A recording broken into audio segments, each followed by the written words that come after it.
Quisiera invitarle, por favor, a abrir su Biblia conmigo en el capítulo 12 del Evangelio de Juan, específicamente el versículo 41. El misterio de la fe. Ese es el tema, el misterio de la fe. Capítulo 12, versículo 41 del Evangelio de Juan, el misterio de la fe. Isaías dijo esto cuando vio su gloria y habló acerca de él. Padre, una vez más, suplicamos la presencia de tu Santo Espíritu, por la obra expiatoria, por la obra redentora de Jesucristo. Desciende con poder, quita nuestras imperfecciones, danos a todos oídos dóciles, y como dice tu palabra en Santiago, que con mansedumbre recibamos tu palabra. Aquellos que están escuchando esta exposición allende los mares, pedimos también que te acuerdes de ellos para bendición. En el nombre de Jesús. Amén. Los pensadores puritanos tenían un principio regulativo, no solamente en la adoración, sino también en la predicación de la palabra. Y creo que todo predicador está llamado a tener pendiente, antes de subir al púlpito o en cualquier otro lugar donde puede exponer el consejo de Dios, ese gran principio. El principio es el siguiente: alegrar el corazón de los santos y entristecer el corazón de los pecadores. En esa virtud, entonces, la exposición de esta hora se marca. En este sentido, esta exposición se marca. El entristecer a los pecadores con razón de causa. En otras palabras, para salvación. Para que puedan tener el gozo del Señor y puedan tener la esperanza que nosotros también tenemos. Y en lo que tiene que ver con el pueblo de Dios o los cristianos, de igual forma. Aun cuando la palabra sea dura para el pueblo de Dios, el pueblo de Dios la recibe con humildad. El pueblo de Dios la recibe con mansedumbre. Porque la tristeza que es según Dios produce alegría. Bien se puede aplicar lo que dice el libro de Proverbios. Fieles son las heridas del que ama. Y cuando Dios nos hiere es una manifestación de amor. Así lo interpreta el pueblo de Dios. El pueblo de Dios no se resiente con la palabra de Dios, ni alterca contra el consejo de Dios. El pueblo de Dios recibe la palabra de Dios con mansedumbre. Él es nuestro buen y gran pastor, que nos dirige con su palabra, como bien aprendimos. Tu vara y tu cayado me infundirán aliento. Y ya sabemos, en la analogía o ilustración de un pastor, lo que significa ese trabajo de dirigir a las ovejas, tu vara y tu cayado. En esta hora vamos a hablar de un tema complicado, realmente complicado, pero al final un tema de regocijo para el pueblo de Dios. El misterio de la fe. Pudo haber habido otro título para la exposición, aún hasta la escogencia del título no es tan fácil. El misterio de la fe. Dice el versículo 41 del capítulo 12, Isaías dijo esto cuando vio su gloria y habló acerca de él. Todo el capítulo 12 es sumamente interesante. Bueno, si de eso me llevo, voy a decir que el 13 también es sumamente interesante, y el 14, y el 15, y el 16, y el 17, y voy a tener que reincidir en lo mismo que dije en otra ocasión. Todo el Evangelio de Juan es sumamente fascinante y altamente revelador. No hay un evangelio más profundo y más sencillo al mismo tiempo que el Evangelio de Juan. Reúne el Evangelio de Juan esas dos cualidades. Isaías dijo esto cuando vio su gloria y habló acerca de él. Este versículo es determinante para poder entender la conducta de aquellos que rechazaron al Señor Jesucristo. En otras palabras, de aquellos que no creyeron en Él. Fue cuando Isaías vio su gloria que pudo entender la negatividad de los hombres, el rechazo de los hombres. De donde podemos inferir lo siguiente: para entender las doctrinas de la salvación, necesitamos primero ver la gloria del Señor. Es imposible que a través de la lógica humana nosotros podamos entender la dimensión del plan salvador de Dios. Primeramente hay que ver la gloria del Señor. ¿Por qué ver la gloria del Señor? Por lo siguiente: pareciera a veces como si el pecador destronara a Dios. En los tiempos del rey Usía vi yo al Señor sentado sobre un trono alto y sublime, y sus faldas cubrían el templo. Hay que poder entender, hay que tratar de entender este capítulo 6 de Isaías. Era una situación bien compleja. Había fallecido el hombre que tenía una gran estabilidad, o que mantenía en una gran estabilidad a su pueblo. El profeta veía todo destruido, la estabilidad, la prosperidad, todo. En los días del rey Usía, vi yo al Señor sentado, interesante, en otras palabras, con estabilidad, en su gloria. Y entonces él reflexionó. Para poder entender los procederes de Dios, los procederes relacionados con la salvación y los procederes relacionados a la providencia, en el sentido de huracanes, terremotos, temblores de tierra, muertes súbitas, debemos ver al Señor primero sentado en su trono. En otras palabras, al Señor nada lo sorprende. Él está sentado en su trono. Entonces él entendió cuando vio su gloria, y ahora dice, y habló acerca de él. En otras palabras, acerca del Señor Jesús. No, por favor, no tratemos de meternos en asuntos relacionados con la economía de Dios en la salvación hasta que no veamos la gloria de Dios. Y hasta que el corazón no esté totalmente inclinado hacia Dios. En mi caso, yo decidí hace muchos años una cosa: estar del lado de Dios siempre. Y yo creo que en mi vida no he tenido, de manera consciente y probablemente hasta de manera inconsciente, un segundo, un microsegundo donde yo no esté del lado de Dios. En mi proceder he procurado estar del lado de Dios aunque no lo pueda entender. He visto tragedias en mi propia vida. He visto muertes terribles, terribles. He visto en mi familia enfermedades. Y en mi corazón siempre ha habido una inclinación a darle gloria a Dios.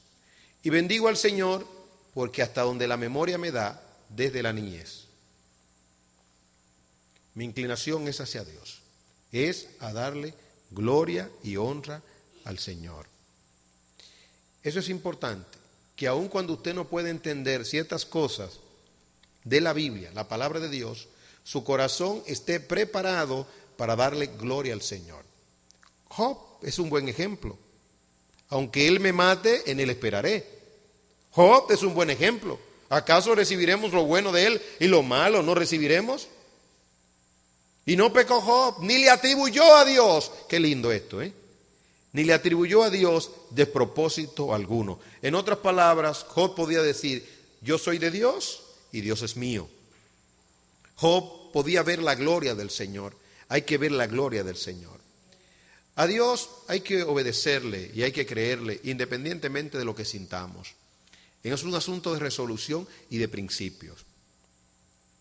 Sé que no es fácil, porque yo he cuestionado cosas, pero nunca con una conclusión negativa hacia Dios.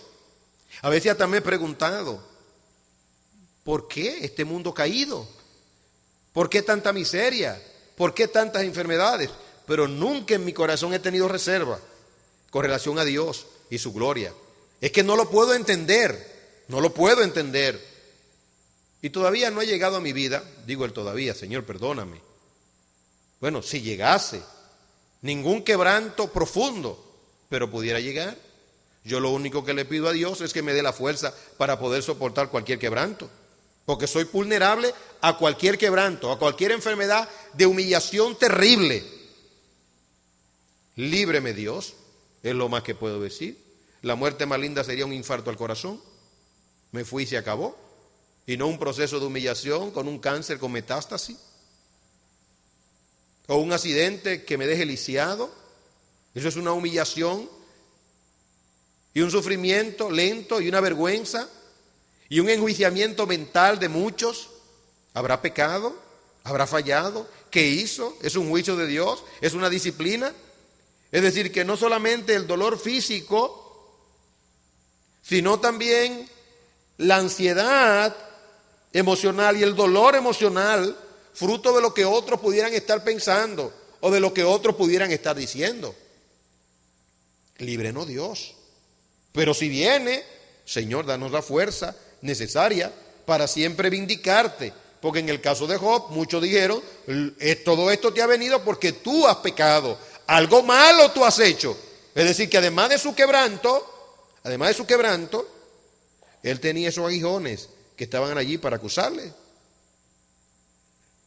Pero Job vindicó a Dios, le preguntó a Dios, interrogó a Dios y tuvo un corazón dócil para escuchar las respuestas de Dios. Porque hay personas que preguntan y se van y no quieren escuchar la voz del Señor. No era el caso de Job. Él preguntó y esperó humildemente la respuesta del Señor. Isaías dijo esto cuando vio su gloria y habló cerca de él. Quiera Dios que haya quedado bien claro en el corazón de todos ustedes y de los que están escuchando esta posición, este primer punto. Primero, antes que nada, la gloria de Dios. Ver la gloria del Señor. En segundo lugar, con relación al misterio de la salvación, mucho cuidadito con provocar que hagan una caricatura de Dios. Le temo a eso. Mucho cuidadito. Los predicadores somos vulnerables a eso, a que los demás hagan una caricatura. Hay predicadores, iglesias y creyentes que al parecer son impermeables. ¿Qué les importa lo que otros con lógica y buen juicio puedan opinar de su fe? En mi caso no. En mi caso no, yo espero que no sea su caso.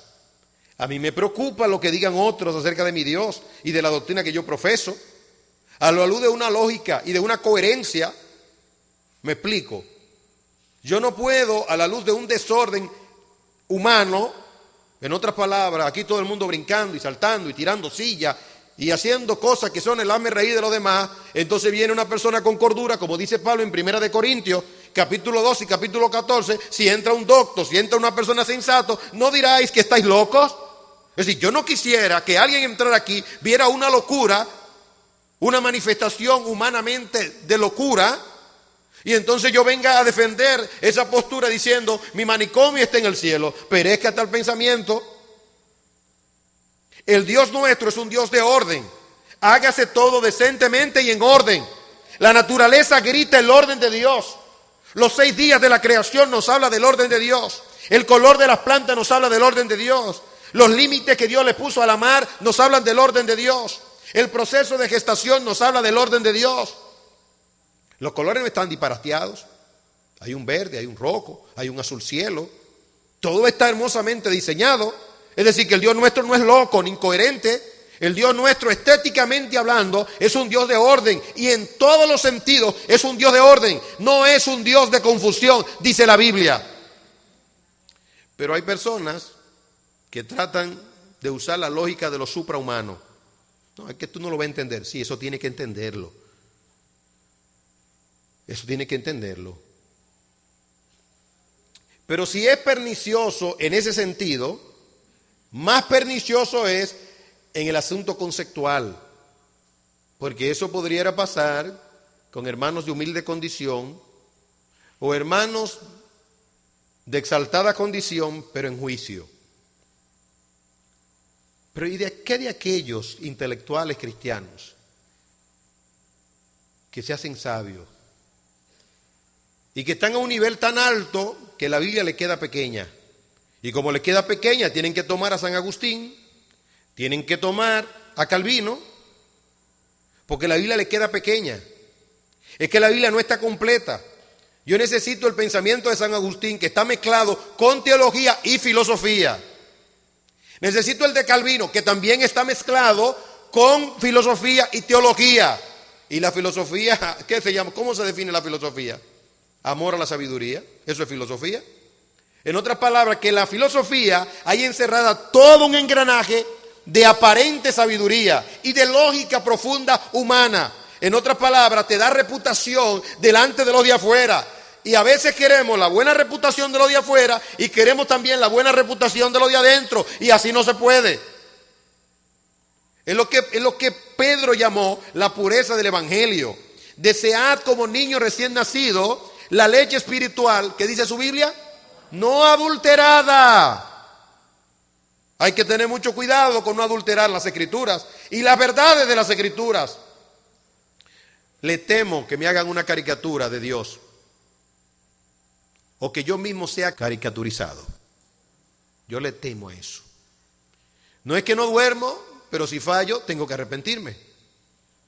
Si he sido una vergüenza teológicamente, tengo que echar para atrás, porque yo no puedo ser impermeable ni indiferente. Y ustedes dirán, Pastor Bayonet, aclare un poco más qué es lo que usted quiere transmitir. Lógicamente, a través del pasaje lo vamos a ver. ¿Cómo se hace una caricatura? Le voy a poner un ejemplo sencillo. Adán fue creado. ¿Cómo fue creado Adán? Perfecto. Eso es lo que dice la Biblia. Usted no ha visto un letrerito bonito que me encanta, de un niño así, que dice, yo sé que soy importante porque Dios no hace porquería. Pues lo creo yo también. Es un principio, no del niño, de toda persona que crea en la sabiduría de Dios y en la bondad de Dios. Dios no hace porquería. Todo lo que Dios hace, lo hace bueno. Y vio Dios que lo que había hecho era bueno. Y como dice su Biblia, y bueno en gran manera. ¿Cuál fue su obra cumbre? El hombre. Tú. A eso se le llama dignidad. La dignidad humana es el resultado del hombre haber sido creído a imagen y semejanza de Dios. En otras palabras, un ser inteligente. Por un asunto de silogismo, por un asunto de método deductivo, tanto el silogismo como el método deductivo son imperfectos los dos. Muy buenos los dos, muy buenos, porque son métodos científicos, pero declarado y demostrado en el plano científico que son falibles. En otras palabras, no son perfectos. ¿Qué dice el método deductivo? Muy sencillo. Hay método deductivo y método inductivo. A veces la definición se entremezcla y uno no sabe cuál es uno y cuál es el otro. Pero para nuestro propósito podemos expresar lo siguiente. Es partir de lo general a lo particular. La esencia del método, la esencia es el siguiente. Si el principio es correcto, la conclusión es correcta. Si el principio es correcto, la conclusión es correcta. En otras palabras, tú dices, por ejemplo, todos los cristianos son salvos. Ese es el principio. La conclusión es que independientemente de cómo sea ese cristiano, es salvo. Ahí falla el principio. Porque tú puedes tener el rótulo de cristiano, pero ya el principio mayor dice, todos los cristianos son salvos. Y en su aplicación, entonces, ¿qué dice? Que cualquier cristiano o cualquiera que se llame cristiano es salvo. Ahí falla el principio o el método deductivo o lo que se conoce como el silogismo. En lo que tiene que ver con el hombre, hay un asunto de deducción. El Cordero fue inmolado desde antes de la fundación del mundo. Ese es el silogismo mayor o el principio general. Deducción. Si Cristo murió desde antes de la fundación del mundo, entonces eso quiere decir que el hombre tarde o temprano iba a pecar. Un error. Un error. Porque es sumamente contaminante, peligroso, y hace lo que estoy diciendo ahora, que debemos procurar que no hagan, una caricatura de Dios. En otras palabras, si el Cordero fue inmolado desde antes de la fundación del mundo, entonces el hombre fue creado para pecar. No había solución, no había remedio. Indefectiblemente el hombre iba a pecar. ¿Por qué? Porque el Cordero fue inmolado desde antes de la fundación del mundo. Eso se le llama método inductivo o deductivo. Eso se le llama silogismo. No. Usted no puede confesar o declarar que Adán fue creado para pecar. Pero no lo van a decir así. Lo van a expresar de la manera siguiente. ¿Y de qué manera? Así. Adán, cuando fue tentado, pecó. Y alguien hace una pregunta que no debería hacer, pero la hace. ¿Cuál pregunta? La siguiente. Y si Adán no hubiese pecado en ese momento, ¿qué hubiera pasado? La respuesta del que tiene el silogismo mayor o el método deductivo dirá, no, él pasó esa, pero va a venir otra. Y si pasa la otra, no importa, va a venir otra más, otra prueba más. Y si la tercera, no, va a venir una cuarta. ¿Hasta qué? Hasta que peque. ¿Ustedes están de acuerdo con eso? Un silencio sepulcral en el salón. No hay respuesta. El salón está en duda, está en shock. El salón. El señor Bayonet o el pastor Bayonet. El pastor Bayonet ahora ha traído confusión a la iglesia y la ha llevado a un campo profundo de pensamiento que a los que están débiles pudiera hacerles sucumbir. No. Que no me dé un infarto al corazón ahora. Yo debo concluir mi exposición para explicar bien esto que he dicho. Yo me imagino que nadie quisiera que le caricaturizaran a su Dios. Esto sería una caricatura de Dios. Sería Dios un monstruo. Pensar tal cosa de que tarde o temprano el hombre iba a pecar, violenta primero la tentación de Jesús en Mateo capítulo 4. ¿En qué sentido violenta la tentación de Jesús en Mateo capítulo 4? Todos estamos claros, creo yo, de que en el capítulo 4 la tentación de Jesús fue una especie de tentación comparativa con relación a la tentación que tuvo Adán. Adán fracasó, pero Jesús tuvo victoria. El primer Adán falló, pero el segundo Adán, como diría Pablo, tuvo victoria. En Adán todos mueren, en Cristo no. En Cristo hay justificación. Esa es la gran verdad. Pero esta conclusión, fruto de la deducción de que el Cordero fue inmolado, no se corresponde con la metodología bíblica de formar al pueblo de Dios. En otras palabras, aun cuando el Cordero haya sido inmolado, ¿verdad? No implica eso, ahí falla el método deductivo y el silogismo, no implica que Adán haya sido creado con la intencionalidad de pecar. Sigo creyendo que Adán fue creado con libre albedrío. En otras palabras, con la capacidad de decir sí y de decir no. Que Adán pudo haber dicho no. Y lo que la ortodoxia siempre ha creído es lo siguiente.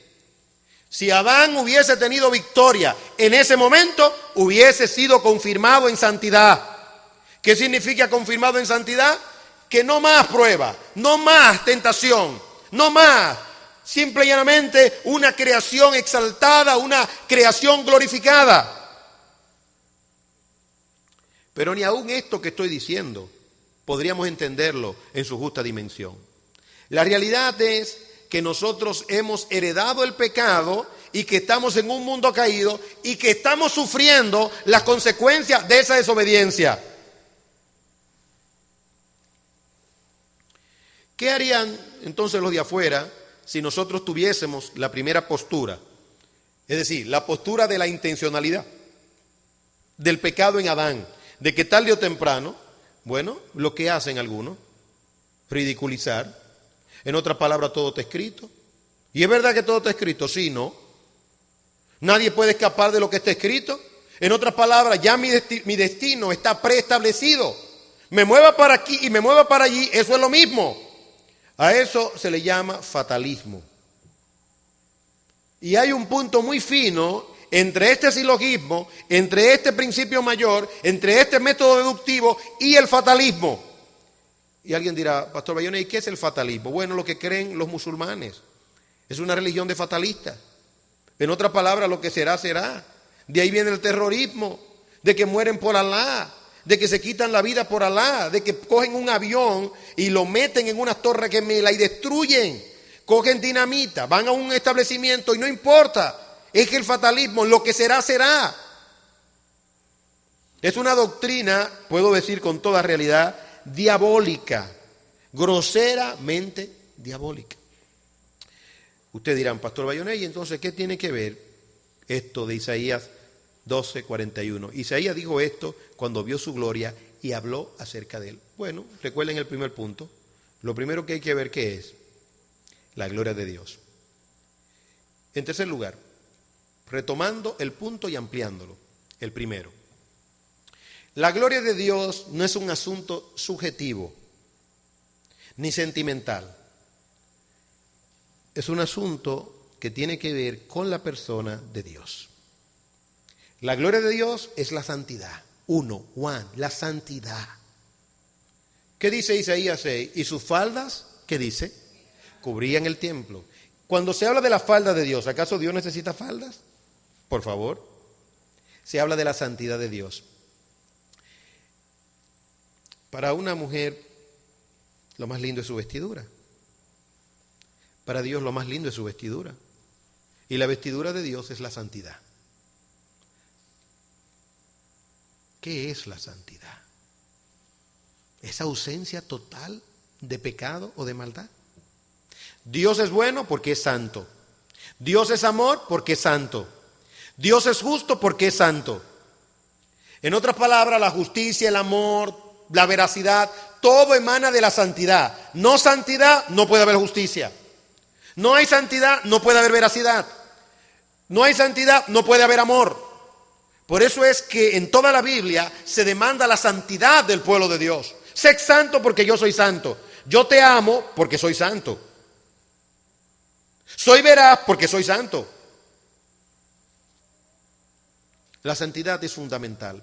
De hecho, la réplica humana de justicia, ustedes observan que ilustran la santidad. La majestuosidad de esos lugares de altas cortes ilustra santidad. La altura. Todo majestuoso, el mármol, todo tiene que proyectar una impresión de santidad. Entonces, lo primero es la santidad.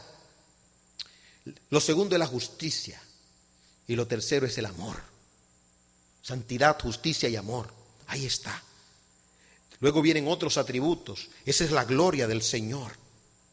Cuando ves la gloria del Señor, entonces con relación a sus atributos, tú no le puedes conferir maldad por ningún lado, ni intencionalidad de maldad. En otras palabras, cada evento de la Biblia que tú no puedas entender, debes interpretarlo a la luz de la santidad, la justicia y el amor de Dios. Nunca se te ocurra mirar lo que está pasando a tu alrededor, ni la enfermedad de tu papá, de tu mamá, de tu hijo, ni la tuya propia, fuera de la gloria de Dios. Es decir, de estos tres atributos básicos: la santidad, la justicia y el amor. Cuando tú veas cada evento, trae a tu memoria la gloria de Dios: justicia, santidad, justicia y amor. Por eso hay un salmo que solamente confiesa, porque para siempre es tu misericordia. No lo entiendo, porque para siempre es tu misericordia. Está pasando esto, aquello, porque para siempre es tu misericordia. Sé como mi padre, sé como mi padre. Mi padre, cuando lo atracaron 9 hombres, le dieron un tiro en la espalda, le salió por la mejilla. Gloria a Dios, gloria a Dios, gloria a Dios. En otras palabras, no lo entiendo, pero gloria a Dios, busquen de Dios, busquen de Dios. ¿Estamos preparados por reflejo a actuar así? ¿A darle gloria al Señor? Oremos para que por reflejo le demos gloria al Señor. Capítulo 12. Versículo 36. Entre tanto que tenéis la luz, creed en la luz, para que seáis hijos de luz. Estas cosas habló Jesús y se fue y se ocultó de ellos. Bendito sea el Señor. Jesús fue ungido en Betania. Lázaro cuestionó el ungimiento. Hubo un complot para matar a Jesús y a Lázaro también. Entró de manera triunfal en Jerusalén. Hosanna, bendito es el que viene en el nombre de Jehová, en el nombre del Señor. Se montó él en un asnillo y hubo gloria. Y los fariseos se irritaron. Los griegos buscaron a Jesús y los discípulos se llenaron de orgullo y de honra. ¿Sabe quiénes se llenaron de orgullo y de honra? Los mismos que dudaron en el capítulo 14. Versículo 20. Había ciertos griegos entre los que habían subido a adorar en la fiesta. Estos pues se acercaron a Felipe, que era de Betsaida de Galilea, y le rogaron diciendo: Señor, quisiéramos ver a Jesús. Felipe fue y se lo dijo ¿a quién? A Andrés. Entonces Andrés y Felipe se lo dijeron a Jesús, y Jesús le respondió: ha llegado la hora para que el Hijo del Hombre sea ¿qué? Glorificado. Oh, glorificado. De cierto os digo que si el grano de trigo no cae en tierra y muere, queda solo, pero si muere lleva mucho fruto. El que ama su vida la perderá, y el que aborrece su vida en este mundo, para vida eterna la guardará. Si alguno me sirve, sígame, y donde yo estuviere, allí también estará mi servidor. Si alguno me sirviere, mi Padre le honrará. Y luego pasó, después de esta gloria, los griegos lo buscaron. Y dice, el Hijo va a ser glorificado. No entendieron, pero en el 27 ya estaba diciendo que va a morir. Y se apesadumbró. Y los discípulos también se apesadumbraron. Y los fariseos que escucharon dijeron, en la ley está escrito que el Cristo permanece. En otras palabras, que no muere. Pero Jesús les respondió de manera consistente. ¿Cómo le respondió? Aún por un poco está la luz entre vosotros.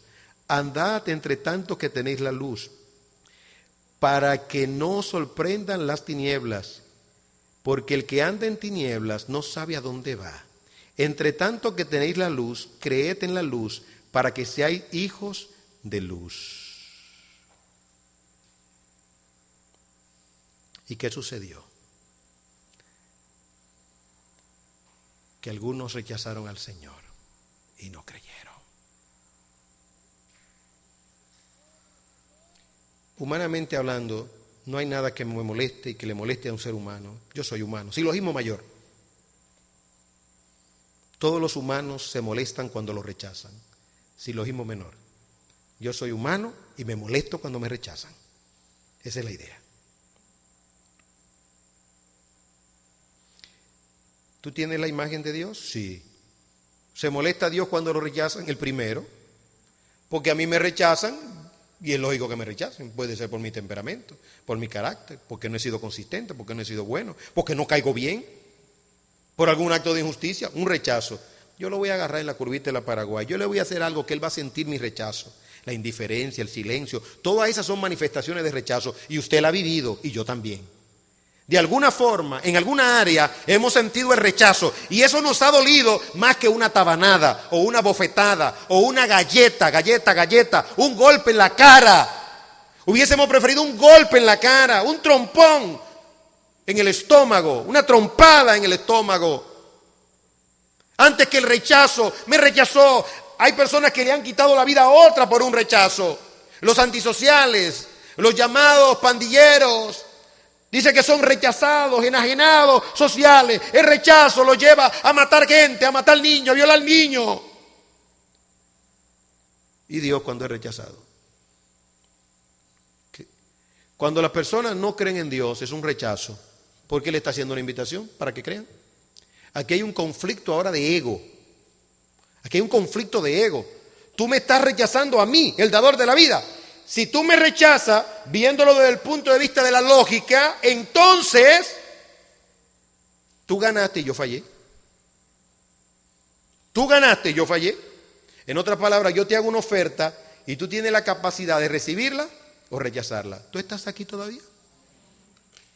Es decir, que aunque sea por unas horas, por unos días, el pecador sale ganando porque rechazó a Dios. En este caso, después que el Señor dijo que iba a morir, que era necesario que muriera, entonces, ¿qué sucedió? Dice la Biblia que algunos dejaron de creer. Y los discípulos comenzaron a dudar. De ahí entonces el Señor da la siguiente respuesta. Se fue y se ocultó de ellos. Pero a pesar de que había hecho tantas señales delante de ellos, no creían en él. Este es el texto clave. A pesar de que había hecho tantas señales delante de ellos, no creían en él. De donde podemos aprender un principio interesante. Las señales, los milagros, las manifestaciones gloriosas de Dios no son necesariamente medios contundentes para salvar a los pecadores. Ellos vieron todas estas señales y dice la Biblia, y ni aún así creyeron en él. Versículo 38. Para que se cumpliese la palabra del profeta Isaías, que dijo, Señor, ¿quién ha creído a nuestro anuncio? ¿Y a quién se ha revelado el brazo del Señor? Ahora miren el comentario de Juan. En el versículo 39. Por esto no podían creer. Porque también dijo Isaías, cegó los ojos de ellos y endureció su corazón, para que no vean con los ojos y entiendan con el corazón, y se conviertan, y yo los sane. Versículo 41. Isaías dijo esto cuando vio su gloria y habló acerca de él. Cuando yo comencé a pastorear,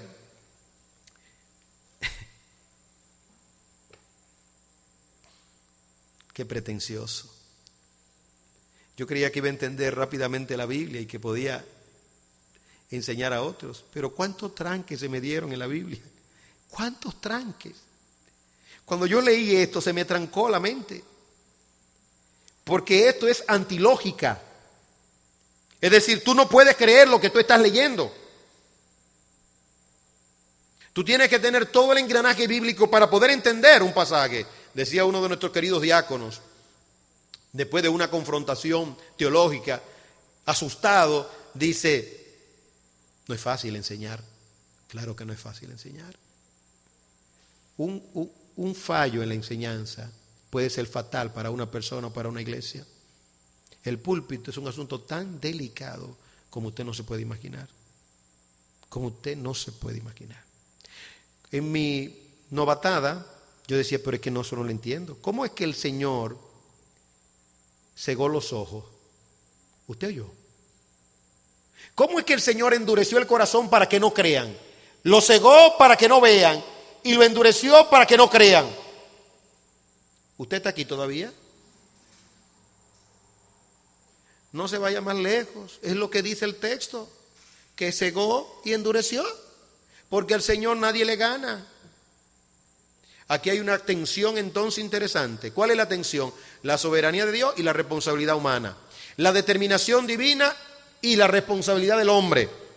En otras palabras, si Él me cegó y yo no veo, ahí está el silogismo. Si Él me cegó y yo no veo, entonces yo no veo, es porque Él no quiere que yo vea. Si Él me endureció, ese es el silogismo, entonces significa que Él no quiere que yo crea.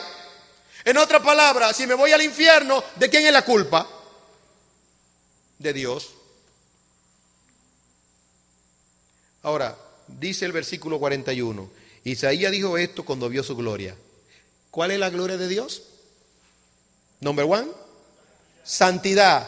Número 2, justicia. Y número 3, entonces no puede ser así, porque sería una caricatura de Dios. Y a mi Dios yo no quiero que me lo ridiculicen. Yo no quiero que me ridiculicen a mi Dios. El Dios mío es el Dios de la Biblia. Y en cualquier terreno lo defenderé. Y en cualquier terreno hablaré de Él, como dice su palabra. Y no le atribuiré, ni de manera sutil, ni intencional, ni arriba, ni abajo. No le atribuiré maldad. Dios es bueno, Dios es justo, Dios es santo.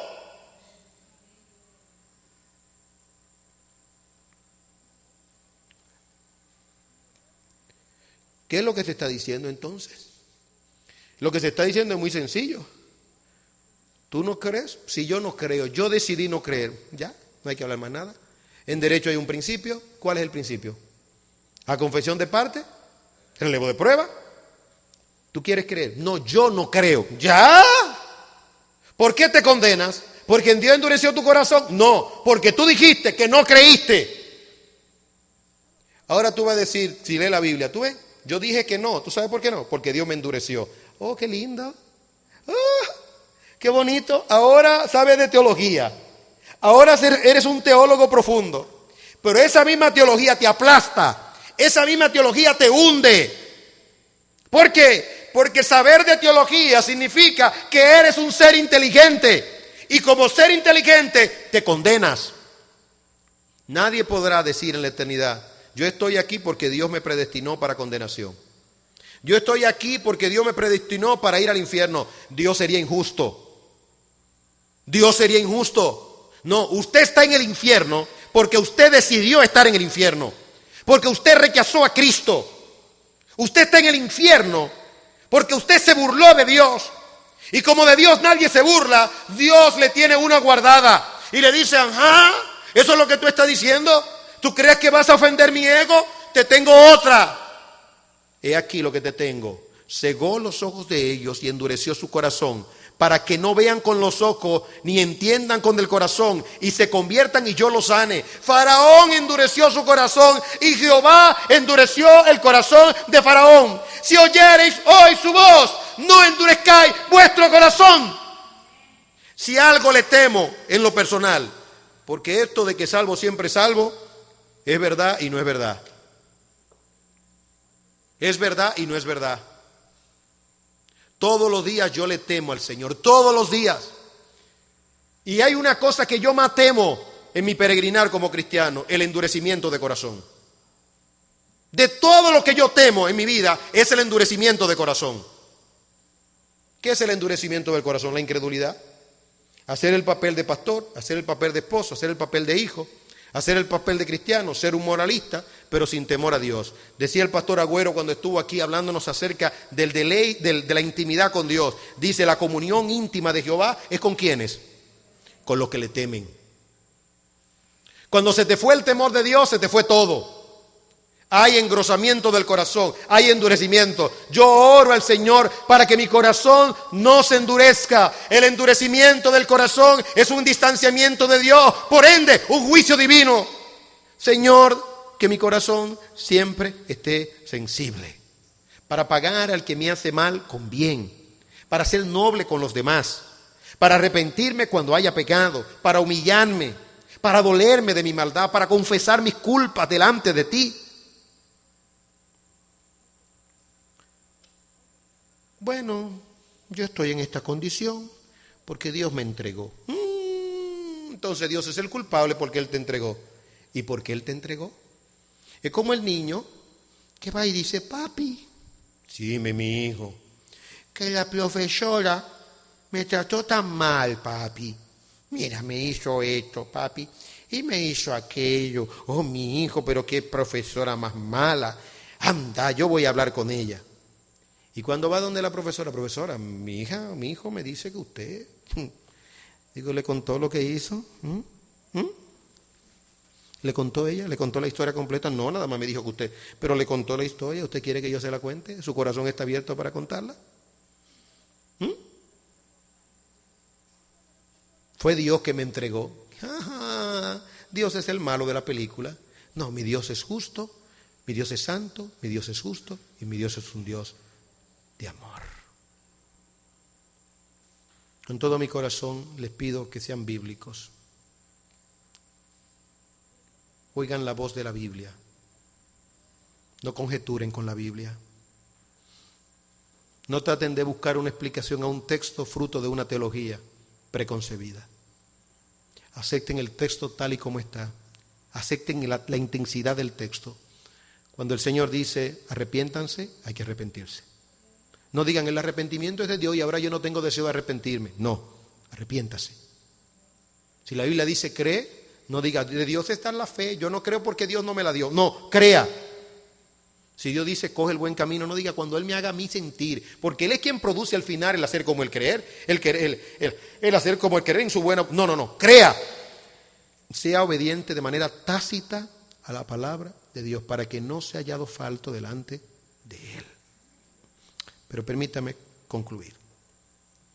Comencé diciendo, después de agotar 3 verdades básicas, comencé diciendo lo siguiente: el principio de los puritanos, entristecer a los pecadores y alegrar a los santos. Yo no sé si lo he alegrado hasta aquí o si lo he entristecido. No he logrado mi objetivo si usted es santo y lo he entristecido, y si la tristeza no ha resultado para gozo. Y si usted es pecador y está triste o está alegre, entonces no logré mi objetivo. Mi propósito es entristecerlo para luego alegrarlo. La ley mata, pero luego da vida. El Evangelio. Primero la ley, luego la gracia. Pero si no lo logré en la exposición, en la conclusión debo lograrlo.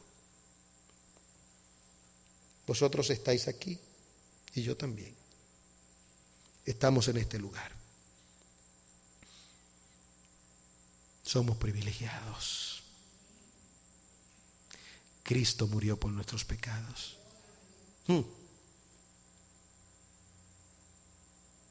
Si el silogismo mayor de Calvino dice que Cristo murió solamente por los elegidos, expiación limitada. El silogismo menor, yo creí en Cristo, entonces murió por mí. Se ha dicho que el método deductivo no es perfecto, ni los silogismos por igual.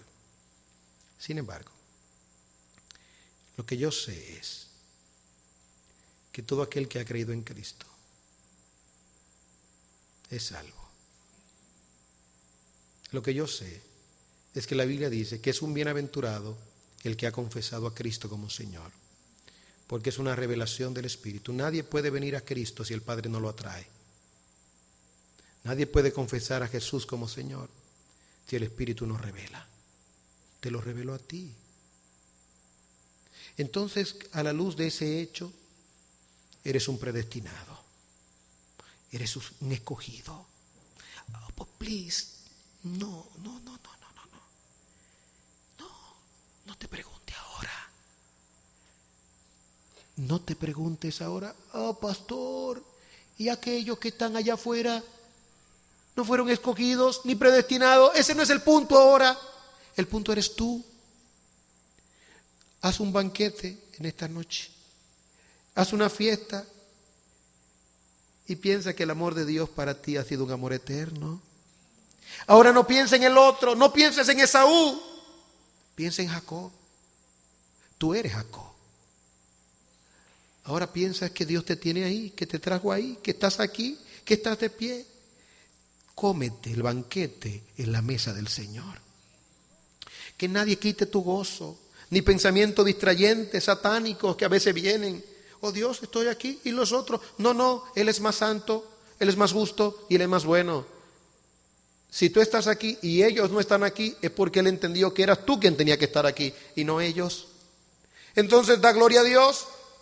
por ti. Exalta a Dios por ti. Alégrate en la mesa del Señor.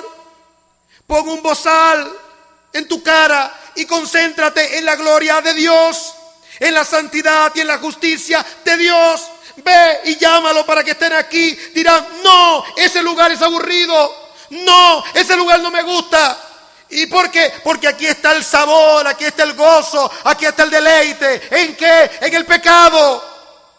Y tú alegrándote en la santidad y en la justicia.